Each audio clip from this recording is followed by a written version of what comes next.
దేవునికి స్తోత్రములు. మీ అందరికీ నా వందనములు. ఈరోజు దేవుని వాగ్దానం, నీ విశ్వాసం నిన్ను స్వస్థపరిచెను. లూకా సువార్త 8:47 సర్వలోకానికి చక్రవర్తి అయిన మన లోకరక్షకుడైన మన యేసయ్య నీ విశ్వాసం నిన్ను స్వస్థపరిచెను అని మనతో సెలవిస్తున్నారు.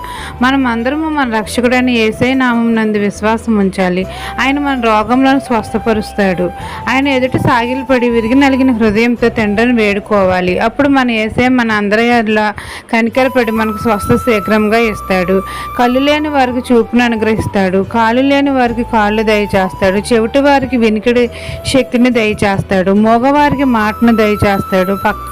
పక్షవాయువు గలవానికి నడక దయచేస్తాడు. గుండె చెదిరిన వారిని ఆదరిస్తాడు. యేసే రక్తం మన పాపాలను శాపాలను తొలగించి మనకు ఆరోగ్యం ఇస్తుంది. మన జీవితంలో ఎటువంటి కుదరని వ్యాధి బాధ చెంత అయినా మన యేసే నామం నందు విశ్వాసం ఉంచితే చాలు, మనకు స్వస్థపరుస్తాడు తండ్రి.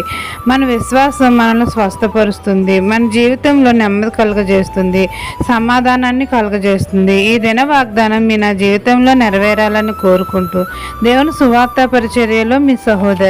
ఆమెన్.